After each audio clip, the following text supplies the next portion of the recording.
Official trip Bangalore வரைக்கும் போகிறோம். இப்போ டைம் வந்து பார்த்தீங்கன்னா 6:31. இங்கேருந்து சேலம் போய் அங்கேருந்து பெங்களூர் ஷிஃப்ட் ஆகிருக்கோம். மேக்ஸிமம் 12 to 1 ரீச் ஆயிடுவோம். ஒர்க் வந்து ஒரு 4 to 5 தான். ஸோ 4 o'clock to 5 o'clock நம்ம நைட் இங்கே ரிட்டர்ன் வந்தாகணும். நாளைக்கு காலையில் ஆஃபீஸில் ரிப்போர்ட் பண்ணோம். ஸோ இந்த வீடியோ நின்று டீட்டெயிலாக சொல்கிறேன். பஸ் வந்துருச்சு. நம்ம இங்கே ஊரில் பஸ் ஏறணும் இல்லையா, அதுக்கப்புறம் வந்து எனக்கு உட்கார சீட்டே கிடைக்கல பஸ்ஸில். இன்றைக்கி ஏதோ ஃபங்க்ஷன் பயங்கரமாக இருக்கும் போல்.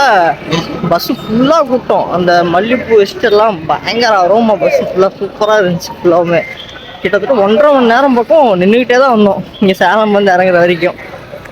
நமக்கு சேலம்லேருந்து 3.33 கிடச்சிருச்சு. இது வந்து புதுசாக இருக்கு ரூட்டு. நான் இது வரைக்கும் போன வரைக்கும் தொப்பூர், கிருஷ்ணகிரி, ஓசூர் இப்படி போச்சு பஸ்ஸு. இது ராயக்கோட்டை வரைக்கும் சொல்லி தொப்பூர்லேருந்து புதுசாக போகுது பஸ்ஸு டீ பிரேக் நிறுத்திருக்காங்க. நம்ம எப்பயும் 1க்கு 10 டைம் செக் பண்ணாலும் ஏதாவது ஒன்று மிஸ் பண்ணுவோம் இல்லையா, அந்த மாதிரி இந்த டைம் நான் மிஸ் பண்ணது வாட்டர் பாட்டில் விட்டு வந்துட்டேன். பஸ் ஏறி 2 hours மேலே ஆச்சு. தோசை சாப்பிட்டு வந்தேன். தண்ணி தாகம் தாங்க முடியல. அதுதான் நிறுத்துனாங்க டீக்கு. ஸோ டீ வாங்கிட்டு ஏதோ ஸ்நாக்ஸ் வாங்கிட்டு பஸ் ஏறிடலாம். 2 hours later.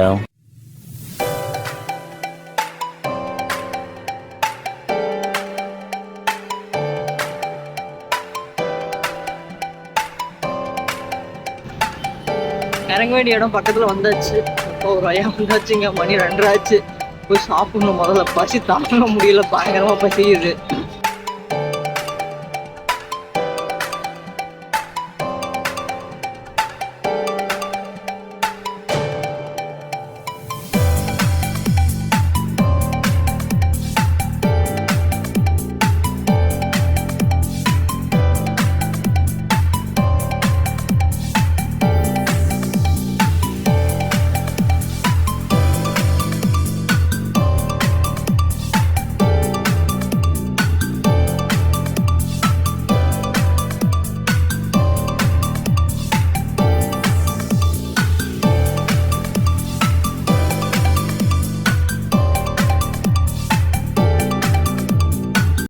வந்து இறங்கியாச்சு. டவுன் ஹால் வந்துட்டோம்.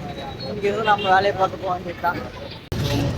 நம்ம தமிழ்நாடு பஸ் ஏறி வந்தால் இந்த டவுன் ஹால்லேயே இறக்கி விட்டுருவாங்க. இங்கேருந்து நம்ம வந்து போக வேண்டியது கேஆர் மார்க்கெட். கிட்டத்தட்ட கொஞ்சம் தூரம் நடக்கணும். கரெக்டாக எவ்வளோ டிஸ்டன்ஸ் சொல்ல தெரில. ஆனால் ஒரு 5 to 10 minutes பக்கம் நடக்கணும். இதே நம்ம ஒசூரில் இறங்கி பஸ்ஸு கர்நாடகா பஸ் சேஞ்ச் பண்ணியிருந்தோம்னு வச்சுக்கோங்களேன், அவங்க வந்து அந்த மார்க்கெட்டுக்கு முன்னாடியே இறக்கி விட்டுருவாங்க. அதுலேயும் ஒரு ப்ராப்ளம் இருக்குது. அவங்க வந்து 1-2 பஸ் தான் ஃப்ளைஓவர் போகும். ஃப்ளைஓவர் போச்சுன்னா சீக்கிரமாக வந்துடலாம். ஃப்ளைஓவர் ஏறலன்னு வச்சிங்களேன் ரொம்ப லேட்டாக இப்போ வந்ததை விட. இப்போயே டைம் பார்த்தோம்னா 2:30 ஆகிடுச்சு. எப்பயுமே ரெகுலராக இங்கே வந்தால் ஒரு பிரியாணி சாப்பிட போவோம்.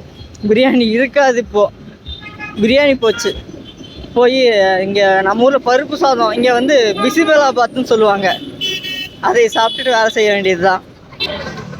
நம்ம ஊர் நாம் இறங்கின பஸ் இந்த ரோட்டு வழியாக தான் போகும். ஆனால் நாம் போக வேண்டிய இடத்துக்கு முன்னாடி ஒரு ஃப்ளைஓவர் வரும். அந்த ஃப்ளைஓவர் ஏறிடும். அதுக்கு முன்னாடி ஸ்லோ பண்ணுங்க இறங்கிக்கோன்னு சொன்னாலும் நிறுத்த மாட்டாங்க. ஏன்னா அவங்களுக்கு ரூல்ஸ் இல்லைன்னு சொல்லிட்டு தமிழ்நாடு பஸ்லாம் பர்டிகுலர் ஸ்டாப் மட்டும் தான் நிறுத்துவாங்க. அங்கேயே இறக்கி விட்டுருவாங்க. நாம் கேட்குற இடத்துல நிறுத்த மாட்டாங்க. ஸ்லோ கூட பண்ண மாட்டாங்க.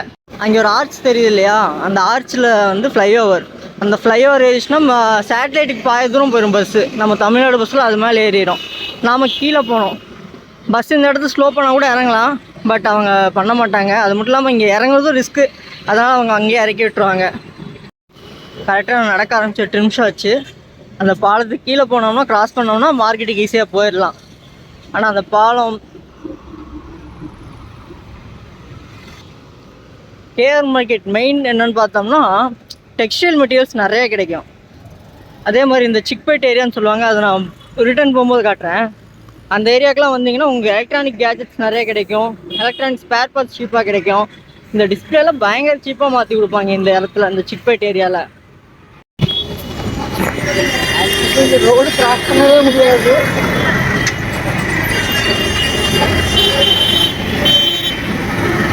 ஆக்சுவலி இங்கே ரோடு கிராஸ் பண்ணவே முடியாது. ஈஸியாக கிராஸ் பண்ணிட்டேன். கிளியராக இருக்குது. இன்னைக்கு கொஞ்சம் இல்லைன்னா வச்சுங்க 10 நிமிஷம் நிற்கிற ரோடு கிராஸ் பண்ண சிக்னல்லாம் விழுந்து எல்லாம் கிளியராக இருக்குது. வாங்கி கிராஸ் பண்ணிடலாம்.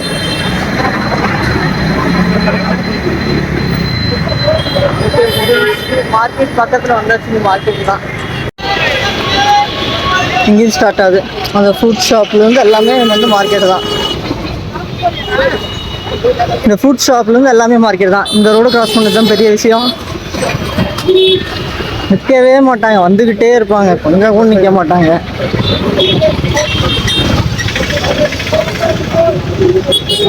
கொஞ்சம் கேப் கிடைக்குது, ஓடிடுவோம். அவ்வளோதான், கிராஸ் பண்ணியாச்சு ஒரு வழியா.